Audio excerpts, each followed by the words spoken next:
imisozi ikayigira amataba nta gikomeye imbere yayo ifata imisozi ikayigira amataba nta gikomeye imbere yayo ifata imisozi ikayigira amataba nta gikomeye imbere yayo ifata imisozi ikayigira amataba nta gikomeye imbere yayo ifata imisozi ikayigira amataba nta gikomeye imbere yayo ifata imisozi ikayigira amataba nta gikomeye imbere yayo ifata imisozi ikayigira nta gikomeye imbere yayo ifata imisozi ikayigira amataba nta gikomeye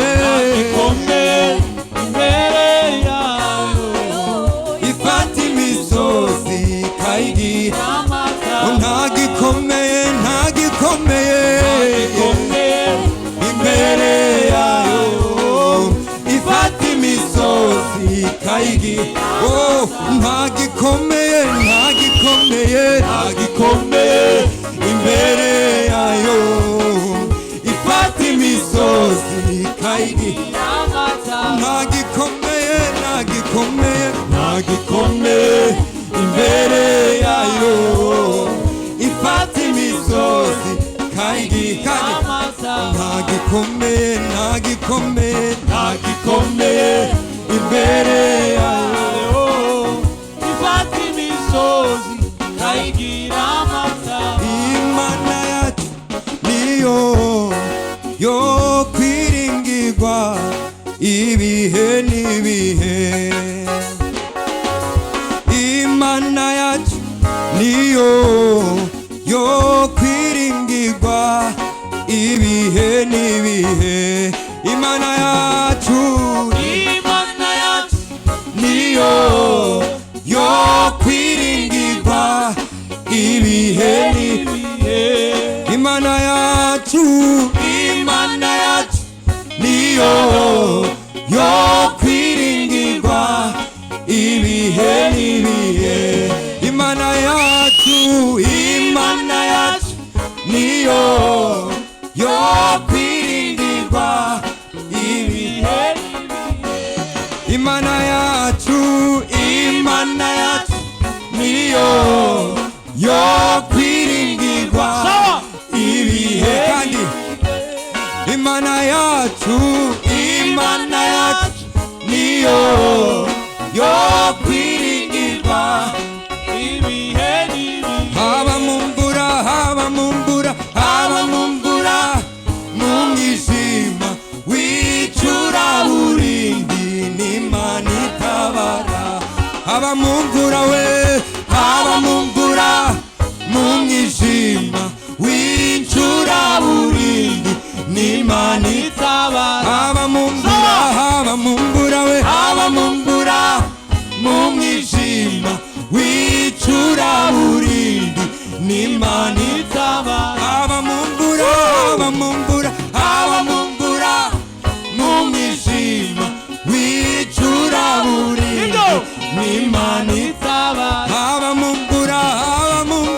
haba mu mvura mu mwijima w'icuraburindi n'Imana itabara nta gikomeye imbere ifata imisozi ikayigira amataba nta gikomeye imbere yayo ifata imisozi ikayigira amataba nta gikomeye imbere yayo ifata imisozi ikayigira amataba ntagikomeye ntagikomeye ntagikomeye imbere yayo ifata imisozi ikayigira oya ntagikomeye ntagikomeye ntagikomeye imbere yayo ifata imisozi ikayigira ntagikomeye imbere y'Imana imbere yayo ifata imisozi ikayigira ntagikomeye ntagikomeye ntagikomeye imbere yayo ifata imisozi ntagikomeye ntagikomeye ntagikomeye imbere yayo ifata imisozi ikayigira ntagikomeye ntagikomeye imbere yayo ifata imisozi ikayigira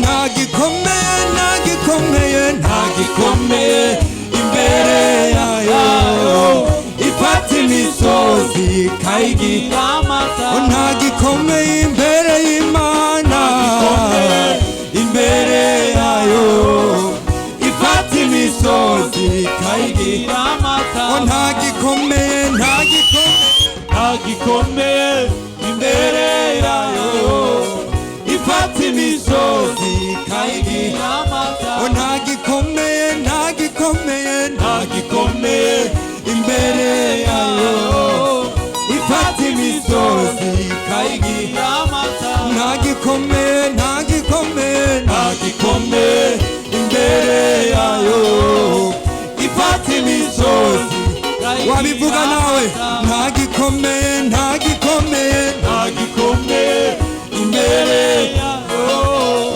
ifata imisozi ikayigira ntagikomeye ntagikomeye ntagikomeye imbere ifata imisozi ikayigira amataba haleluya haleluya hey Imana yacu niyo kwizerwa dusigaje iminota 6 kugira ngo twakire umubyeyi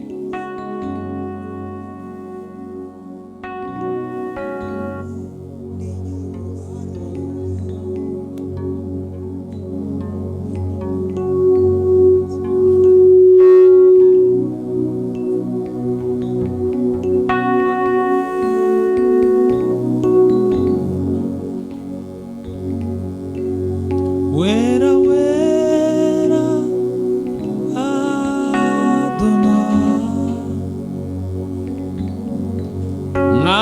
mwamushizwe hejuru mwamushizwe hejuru wera wera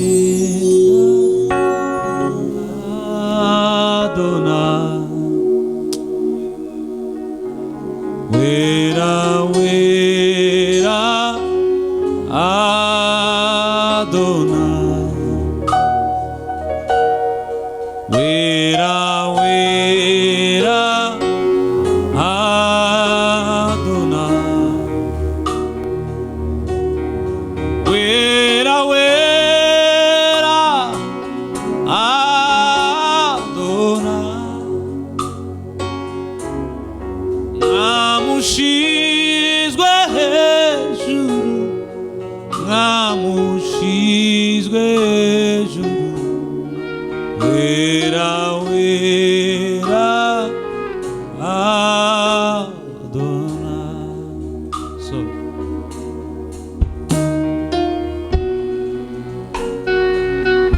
ndagusaba ngo utegure umutima wawe muri iyi minota 5 dusigaje. ubwira Imana yongere kwishurire birenze uko yakwishuriye iyi minsi itambutse.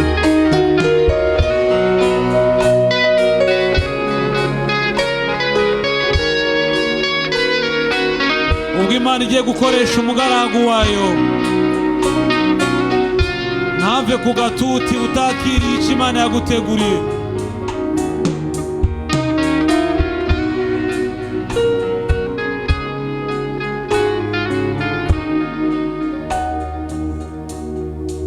Lord, we lift your name on high. Lord, we lift your name on high. Holy, holy Adonai. Lord, we lift your name on high. Lord, we lift your name on high. Holy, holy Adonai. Lord, we lift your name on high. Lord, we lift your name on high. Holy, holy Adonai. Lord, we lift your name on high.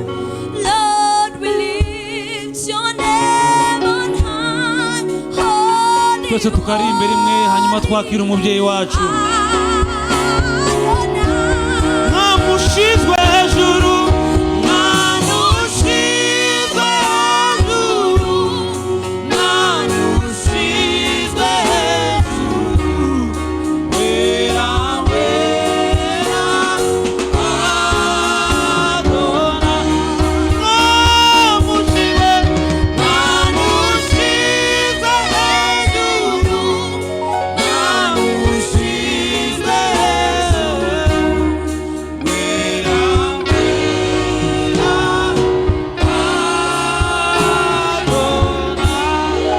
reka dukomere Imana yacu amashyi menshi cyane. Twese dukomere Imana yacu amashyi menshi. Haleluya. Urakoze Yesu, turagushimye kuko uri mwiza, kandi turagushimira ko kuba mu bikari byawe ari iby'umunezero n'agaciro ku buzima bwacu. Uyu ni umunsi nanone tugarutse imbere yawe kugira ngo twigire ku birenge byawe, kuko isi irarushye irababaje. Abantu benshi baba bariye mu rugo rwawe kandi ariho habonerwa amahoro, umunezero.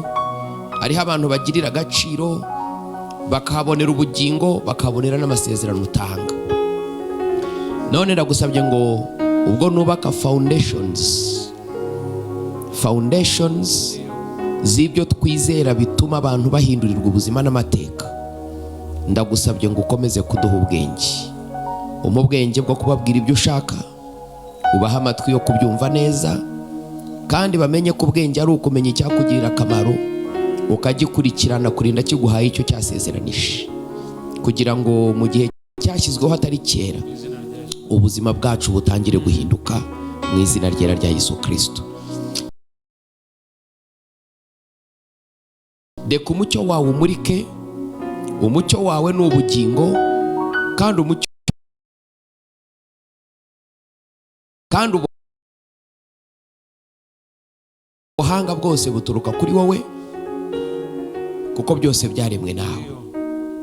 Deka abantu bawe bakugirire hihirwe n'umugisha, imbabazi zawe ziganze kandi zitegeke, umucyo wawe utumurikiremo, ukiza indwara, ubohora ababoshye, ariko ha abantu umurongo w'ubwenge bwo kumenya uko hamwe n'ubugingo buhoraho waduhaye ko dushobora kubugirana n'ibindi byose bibonerwa muri Kristo Yesu.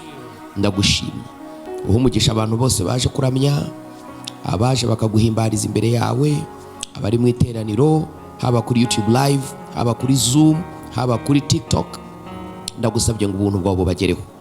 Deka kandi neza n'inama zituruka mu ijuru zibe umugabane wacu. Ni mu izina rya Yesu Kristo dusenze twizeye, abera bose bakavuga ngo amen, amen, amen. So Imana ibahe umugisha, mwicarire mugubwe neza muri Kristo.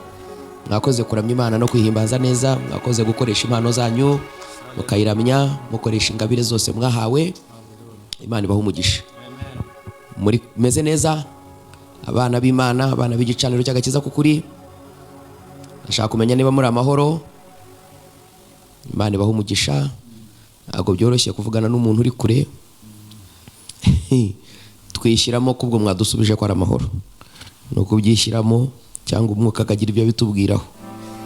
Naho ubundi ntabwo biba byoroshye kuvugana n'umuntu uri kure kandi atakumva neza. Amen. Atagusubiza nk'uko mwakabaye mwicaranye.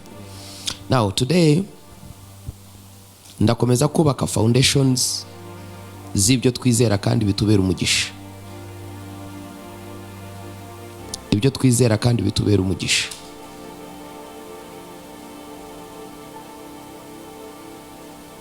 Sashimu. Muraho neza ariko? Hakuna shida yoyote? Mungu anawajalia. Aha. Imana ibahe umugisha. Now, ndashaka gukomeza kubaka foundation tutarinjira mu bihe byeruye byo gusenga by'ukuri. Kuko gusenga k'umuntu kugomba kuba kubakiye ku rufatiro rw'icyo azi, yizeye kandi asengera. Hari igihe kinini abantu bamaze basenga, umuntu yaba ari no gusenga ukumva ari isengera ngo yarararararara habababababa yejejejejeje la la la la la la la tititititite mu izina rya Yesu Kristo. Kandi ubwo bamwirukanye mu nzu, yaje gusengera amafaranga y'ubukode, agataha ubukode atabuvuzeho, agatangira gusenga, ndirukana imyuka y'abazimu, ndasengera abarwayi bari mu bitaro, ndasengera ibyo kurya by'uyu munsi. Ugasanga imisengere ye ifite akajagari ku buryo n'Imana yaje kubwira ikibazo itaha yibaza itari kose, uyu muntu ni muzima cyangwa afitemo kondisiyo mu mutwe nkwiriye kubanza gukosora. Gusenga ni iki? Dukwiriye kubimenya. Gusenga ni umuyoboro Imana yashyizeho kugira ngo ijye iganiriramo n'abana bayo, bayibwize ukuri kw'ibibaraje nabi, kugira ngo ibashe kubasubiza ihereye ku busabe bwabo. Ni linye direct y'ijuru Imana yahaye abana bayo kugira ngo bayibwire ibibababaje, nayo ibashe kubasubiza iciye muri uwo murongo. Iyo rero ugiye imbere y'umwami ukomeye cyangwa umutegetsi,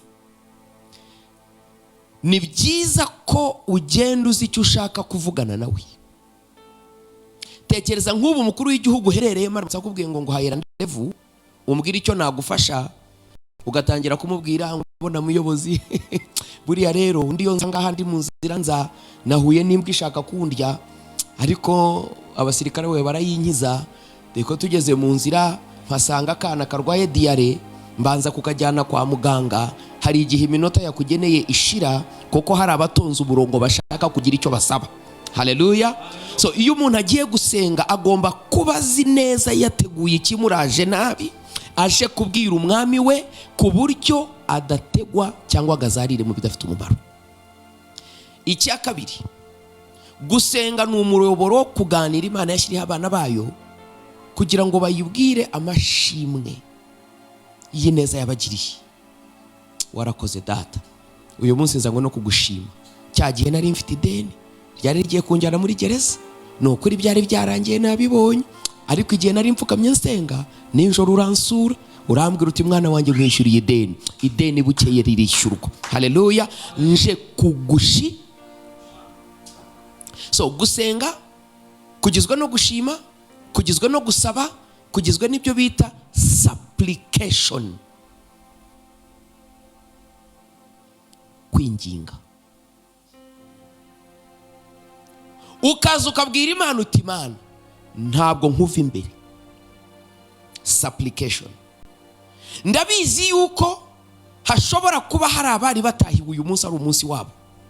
Birashoboka ko icyumweru gishize wanshubije ugasubiza murumuna wanjye, ukaba wimukiye mu muryango wo kwa kanaka ari bugiye kugirira neza, ariko bitewe n'uburemere bw'ikibazo nzanye gitunguranye ntago nkuva imbere utanshubije. Ni igihe tujyana ibyifuzo byihutirwa tutiteguye kuva imbere y'Imana nta kibikozeho. Mwibuke Yakobo aturuka i Padanaramu, ageze hamwe yahuriraga n'Imana, yari yatinye mukuru we ko ashobora kumugirira nabi, afata imitungo ayigabanyamo ibice, afata abana abahisha ahantu, afata umugore akunda cyane aramusigarana, abadakunda cyane arabohereza ngo mukuru wanjye niyica here kuri ibi. Asubira aho yahuriye n'Imana ajya gusenga. Muri iryo joro ahura na marayika w'Imana ngo barakirana buracya. Kuriya gukirana ni uburyo bwo kwinginga, kwizirika ku Mana utaho nkuboneye ntuncika utabikoze. Ngo burinda bucya yanze kuhava. Kwinginga ni cya gihe ujya imbere y'Imana utagennye amasaha uhamara, igihe uri bumara usenga kikagenwa n'igihe wasubirijwe gusa. Niko gusenga kukuri. Umuntu afite urubanza bagiye kumujyana muri gereza, yarangiza akagenda agasenga iminota 20 akava yagataha. Ese utahanye ikihe gisubizo? Mu minota 20 hari iki Imana yavuze? Niba itavuze se urabwirwa n'iki ko yagushubije? Kuko Imana iravuga. Yakobo arayifata, baragigira, buracya, izuba rivuye, ati urashaka iki? Hindurira izina riranzonze. Nuko mutazi ibibazo izina ryateye Yakobo. Afite ijambo Yakobo, izina Yakobo babyita umuriganya. Amaze kuvuka ahabwa umugisha Imana yamwemereye, abantu bakavuga ngo yawibye mukuru we. Umugisha Yakobo ise yamuhaye mu manyanga wari uwa Yakobo cyangwa wari uwa Esawu? Hoya wari uwa Yakobo. Ntago yigeze yiba.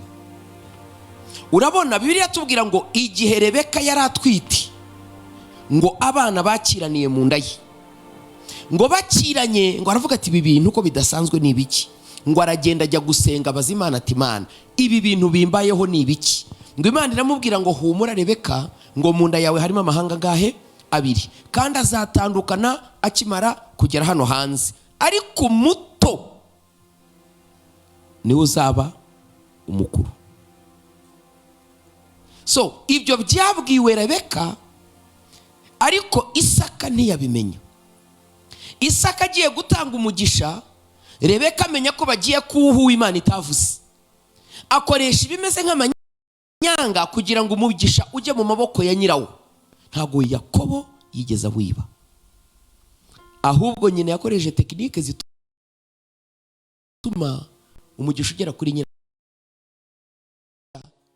Esawu aje ati data nta nagake wansigiye, aho kumuha umugisha aramuvuma. Byose byarangiye, igisigaye n'uyu muvumo upfa kuwujyana. Icyo akora agatuza kawe niko kazaguhesha ibindi ukeneye. Kifua azashimwe. So igihe Yakobo yagarukaga gusenga yarazi icyo ashaka,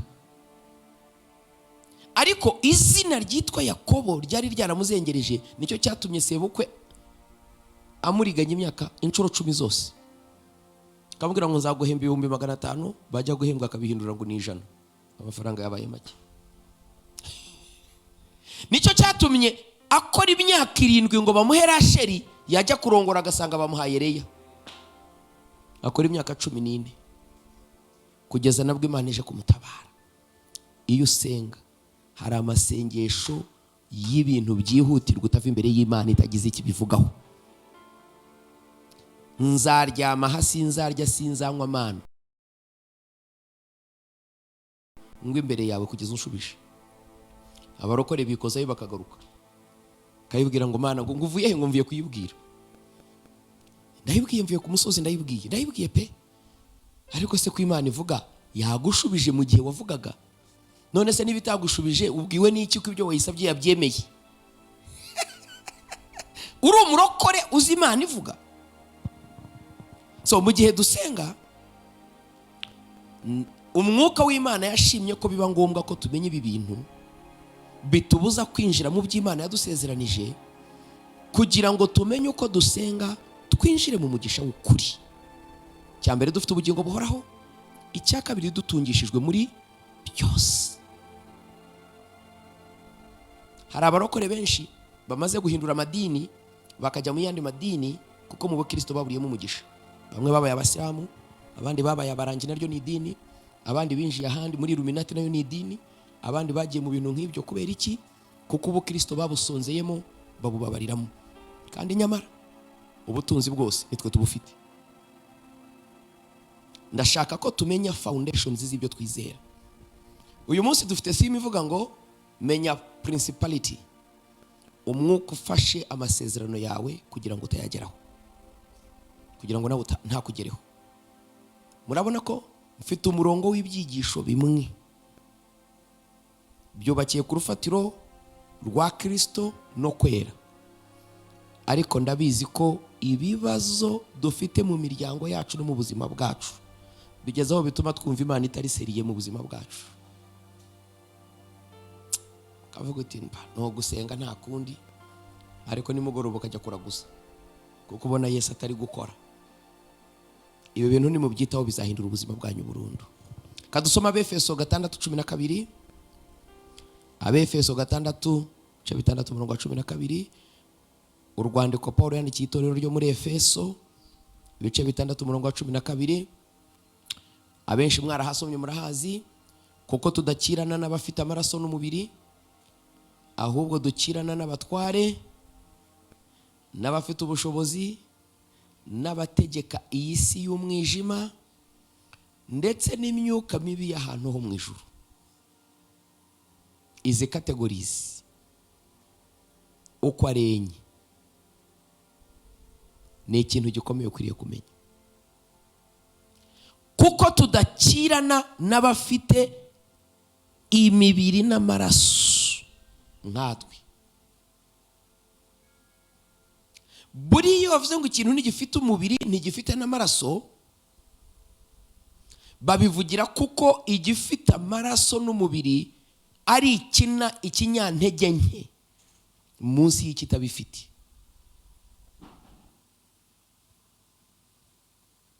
Ni ukuvuga ngo iyo ikintu gifite umubiri uyu twambaye kiba kiri terrestrial,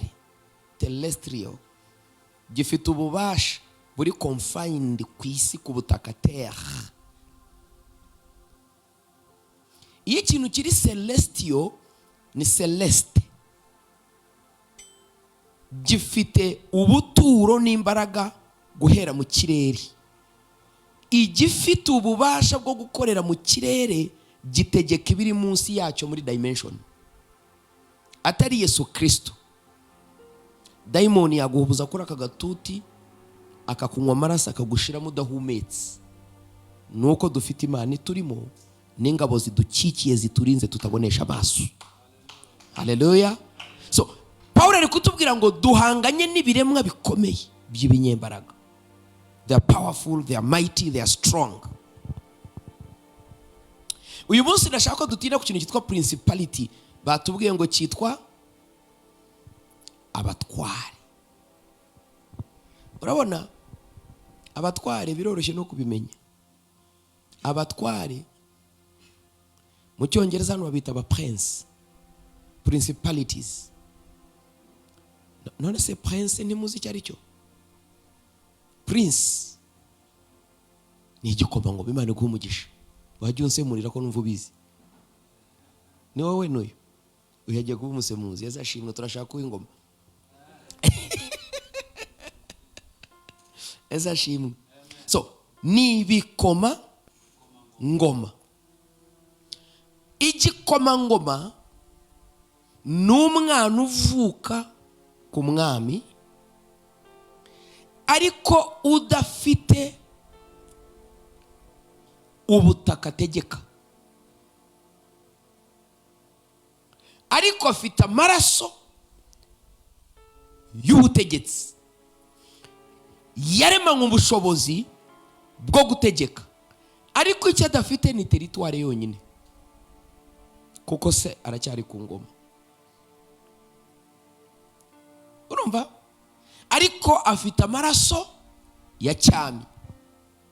So yavuze ngo ni abatware baba batubwira imyuka iyo ifitemo imbaraga zo gutwara, itarahawe gakondo y'aho gutegeka, ikaba itegereje ko abantu bahawe isi.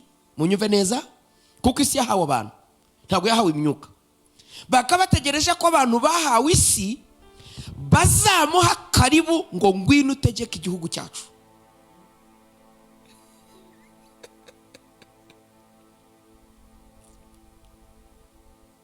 Bo ni abategetsi, ni abatwari.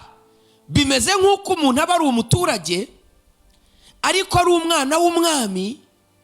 Igihugu cya Uganda cyari cyarahagaritse abami, perezida witwa Obote yarabaciye, ubwami bukuraho.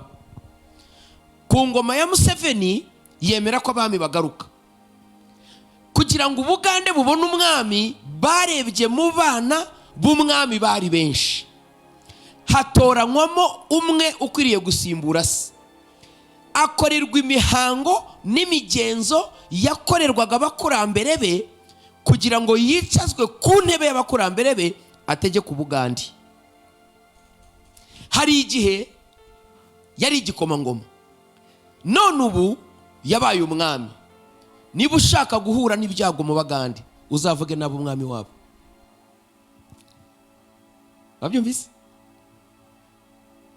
Umuntu yakwemera akitwikira mu nzu agashya, ariko ntiwatinyuka umwami wabo. Bavuga ngo ntukamurebe mu kanwa, kuvuga ukamusubiza ngo nukumureba mu kanwa.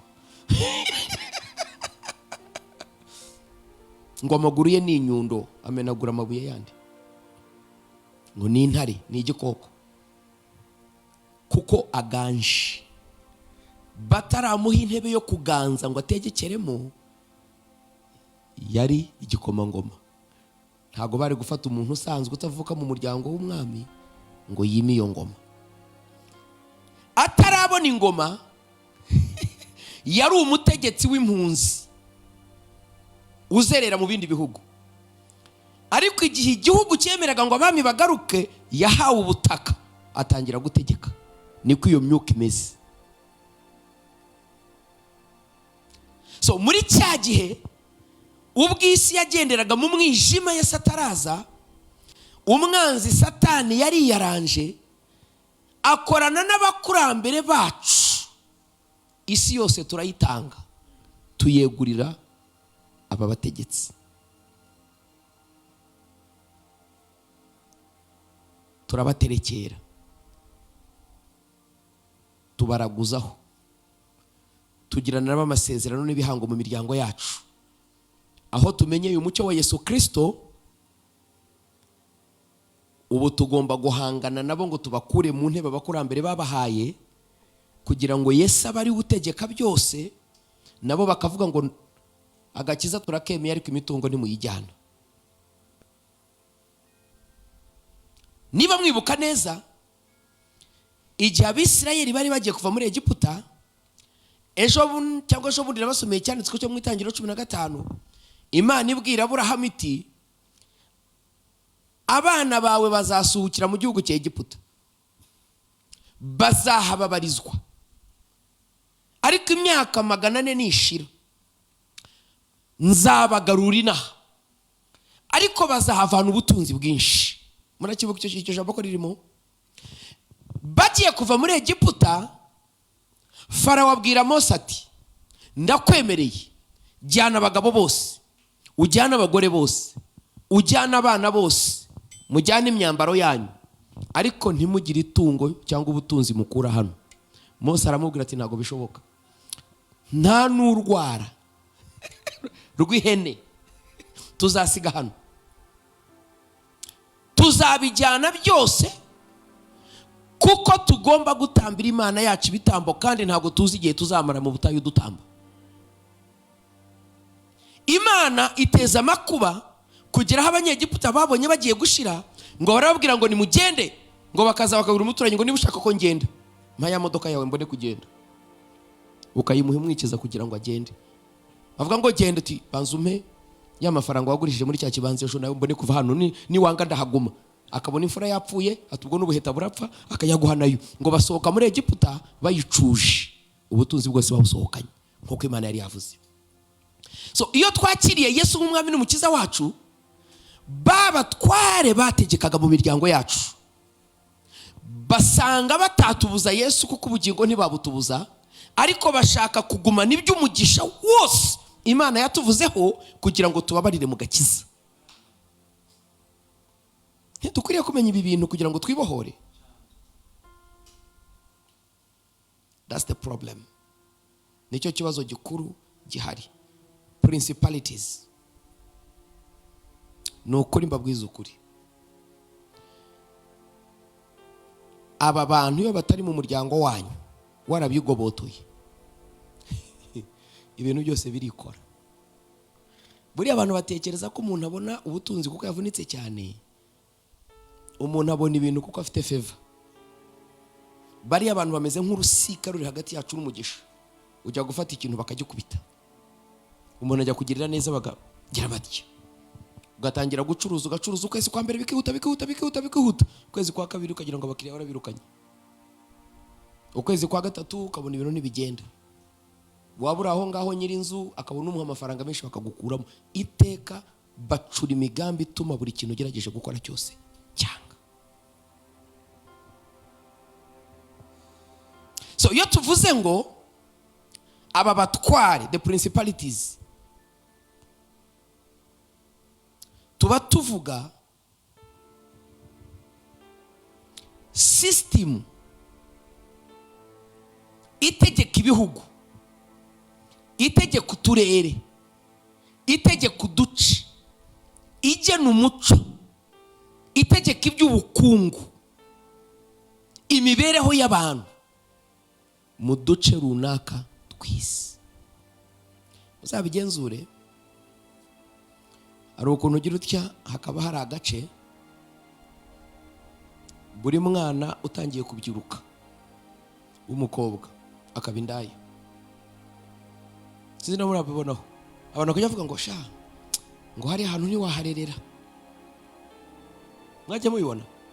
Cyangwa ugasanga abantu babyirukiye mu gace runaka baba basinzi, cyangwa ugasanga itabi ryarabamaze, hakajya haburamo n'akanaka kamwe.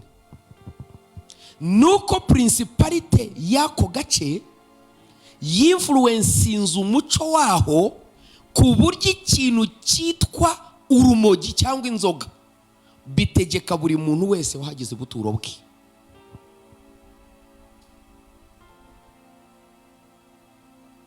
Hari ibice bimwe ku isi bikomeye kuhashinga urusengero rugakomera. Niba uri umugabo ukaba ukomeye, uzagenda ujya i Nyamirambo hashyira itorero urebe, uhabirira icyuya ukagira ngo abagabo bose bahatangiye itorero ryarafunze cyangwa barakenyutse. Ntago byoroshye, ntago ryemera. Hari uduce niyo utazi kubwiriza utangira urusengero rukikuza. Abakozi b'Imana barahaje kera, barahasengera, barahamenagura, bimura principalite, himika umuco wa Kristo ku buryo igicaniro cyaho kirirarikira. Hari agace abana bavukiramo ugasanga nibo bayobora igihugu cyose. Haba hari ikintu cyabaye kuri iyo level.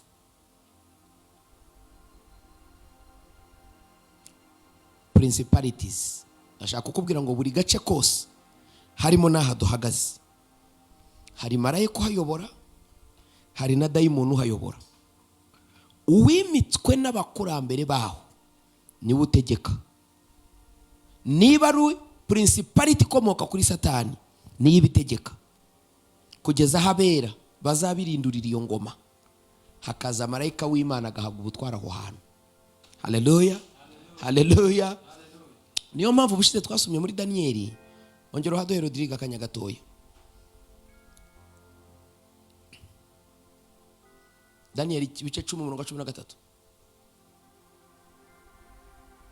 Muribuka Danieli Imana imwoherereza message cyangwa ere kuri 12.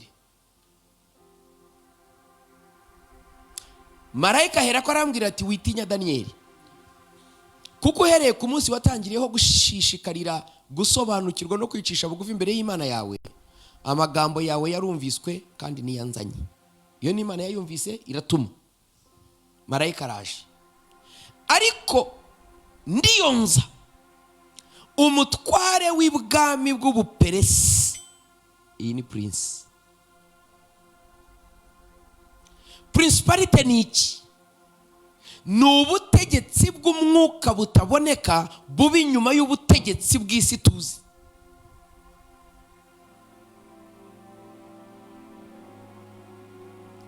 Buri mukozi w'Imana ukomeye, ministeri ye n'amavuta ye, inyuma ye hahagazeyo marayika mutabona nubwo umwuka wera mukoreramo.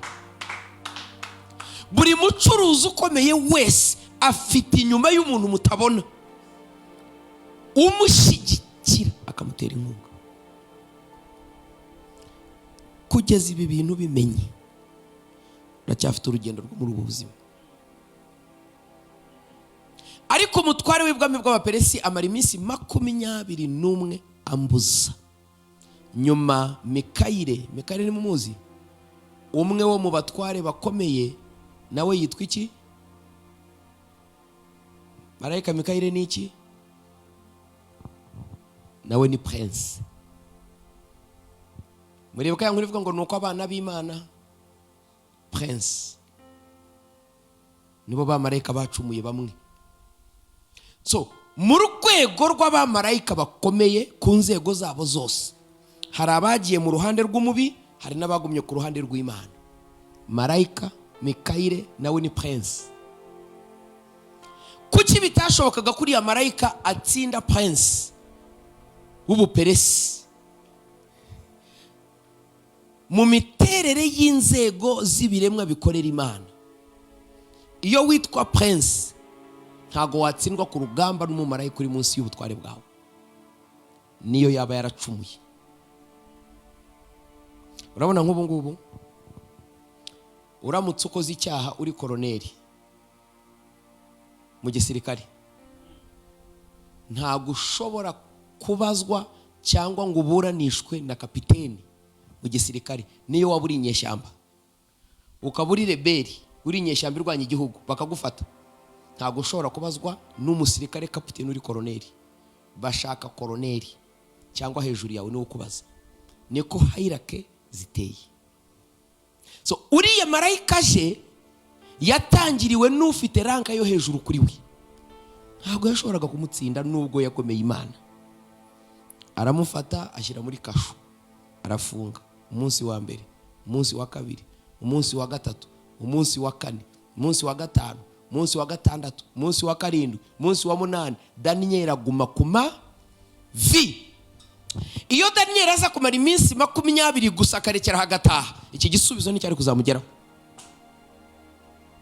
Iyo Daniyeli amaze kumara iminsi 10 ati Imana yanyumvise nta kibazo akitahira, n'ubu ngubu Abisirayeli baba bakiri Babuloni. Ariko Daniyeli yari yavuze ngo njyewe simva imbere y'Imana itaransubiza. Nashaka ko musobanukirwa iki kintu. Daniyeli ntiyagiye kwiriza iminsi 21, ahubwo Daniyeli yarasenze kugeza igihe azasubirizwa, asubizwa ku munsi wa 21. Uburyo bwiza bwo gusenga ugasenya abatware baba bakuboshye ni ukuguma imbere y'Imana kurira igisubizo cyagusanze. Ariko twe twikoza iminota 2 ngo yabyumvise ukitahira, ariko kajya kubona ko igisubizo ntucyakira. Where is it? Daniyeli ntago yigeze akora amasengesho y'iminsi 21.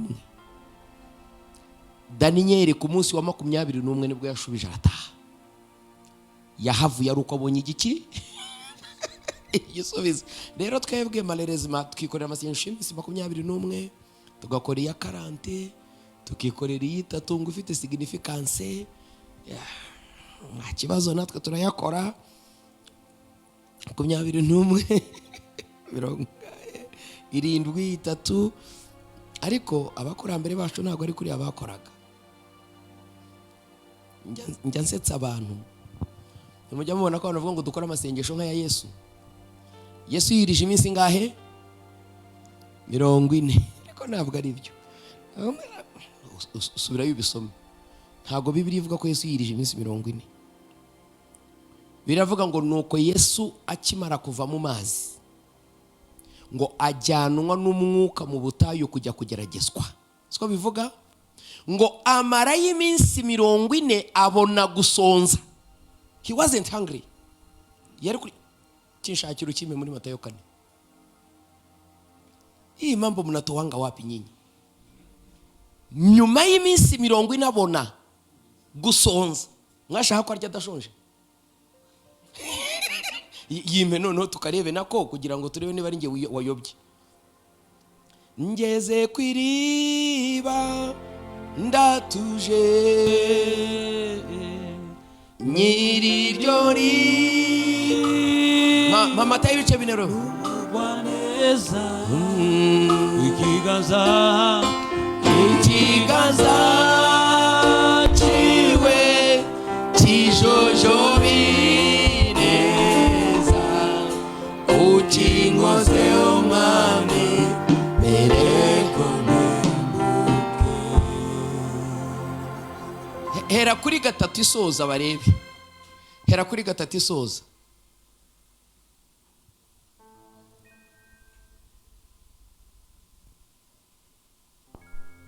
Oya subira inyuma ku bice 3.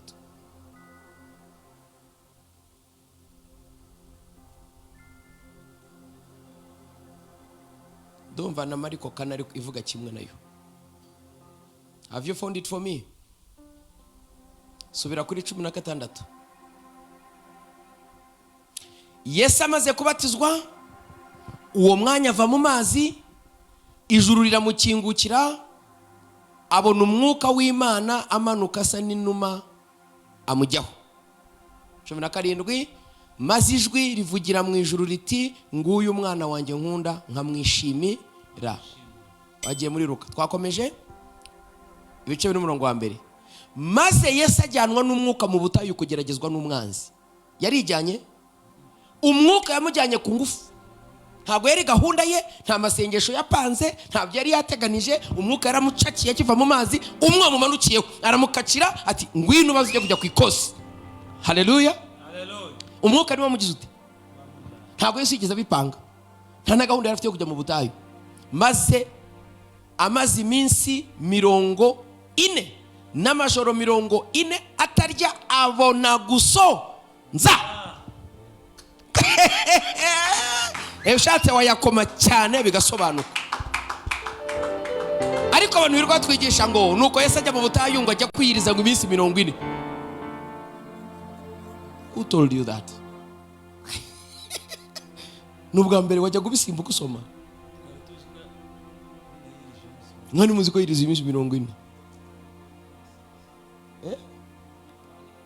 Bira biva he? Nabigisha badasoma. Urumva bigisha ukuntu bigisha, araza kumva nigisha agahita afata inkuru yanjye yose akajya kuyigisha. Nundi akazayigisha. Niyo mpamvu tugira ubutumwa bumwe umwuka wera takwigishije, nta murongo yaguhaye ugahora wigisha ibyo abandi bigisha kuko uzi kuvuga neza. Ntabwo nzi kuvuga neza, sinzi gutera haleluya nyinshi, sinzi kwitera hejuru, ariko hari umuntu uzi kubiryoshya. Hari ugeze kutwigisha twigisha ku mwuka w'ibikuri. Aratubwira ati nuko Rasheli ararira yanga ko bamuhoza ngo aririra abana be. Abihuza n'igihe impinja zicwaga mu gihe cyo kuvuka kwa Yesu. Aravuga turi igikuri mu mwuka urapfa. Ati uri igikuri mu mwuka urapfa. Ati abari bafite imyaka 30 ariko bapfa nk'impinja z'imyaka 2. Ariko ndangije ndabyumva ndi mu rusengero abantu bashyushye iteraniro riri hano. Areza akavuga nari ko uyu muntu ari kubeshya abantu b'Imana. Usibye ko icyo cyanditswe cyo muri Yesaya cyo muri Yeremiya gifitanye isano n'ibyabaye mu kwivuka kwa Yesu. Buriya n'ubuhanuzi bwavugaga ibi. Ariko nta gikuri cyari kirimo. Harundi wigishije kubyitwa ngo nuko acukurira iba ngo baryita Sitina ngo kuko barisutsemo ibitaka. Ye baba we. Ati hari abantu bakwanga. Ati ubonye akazi keza bagusukiramo ibitaka. Ati wabone ewana iteraniro riraci. Ye baba we. Ariko ibintu yigishije bikaba naho bihuriye n'ibyo Imana yavuze. So kumenya kuvuga neza no kuringaniza amagambo neza ntago bituma ikinyoma wavuze gihinduka ijambo ry'Imana. Ongera rero icyo cyanditswe abana b'Imana bose aho bari ku isi hose babibone. Uzabaze pasiteri uti iminsi 40 ya Yesu uvuga we wayisomye he? Maze Yesu ajyanwa n'umwuka mu butayu kugira ate? Oya ajya kwiyiriza.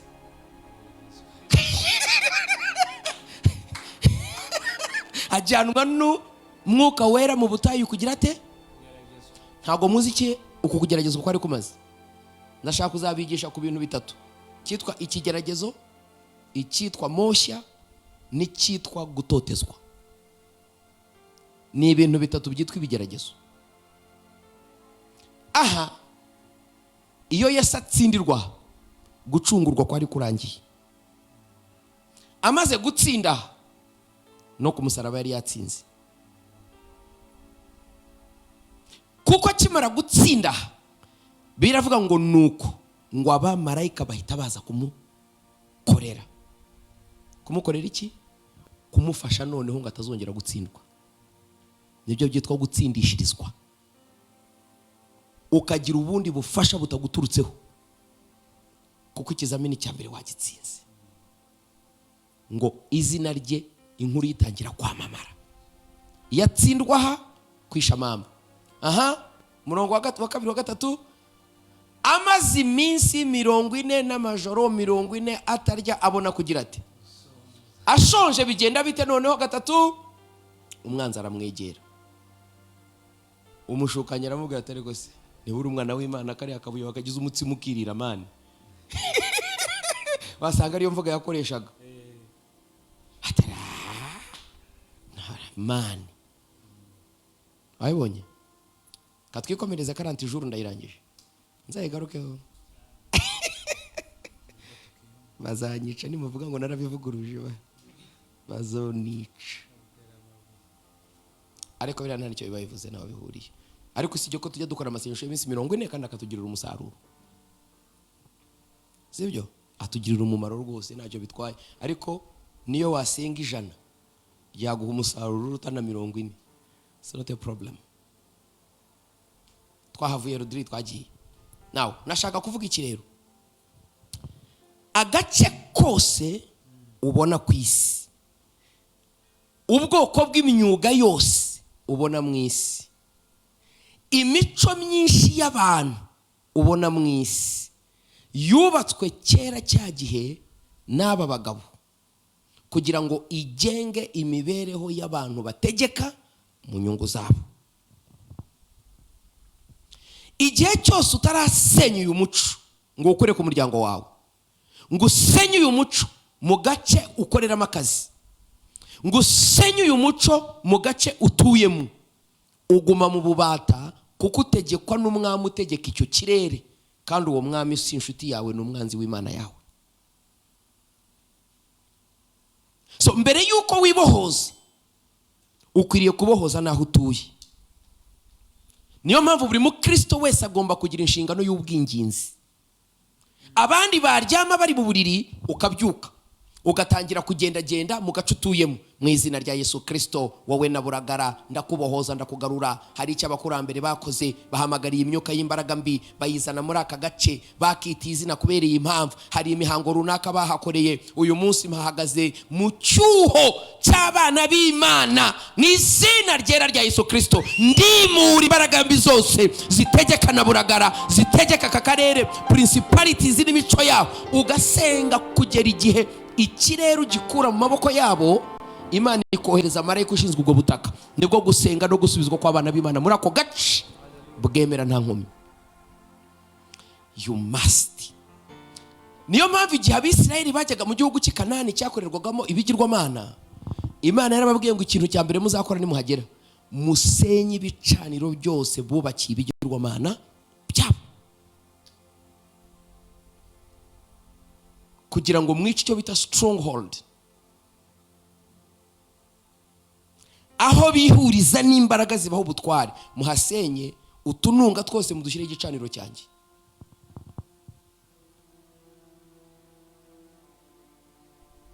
Hari imbaraga zitubuza kwakira ibyacu zishingiye ku batware bategeka ikirere. Ndashaka kubaha iyi nkuru muyirebe, muraza gusanga iri strange.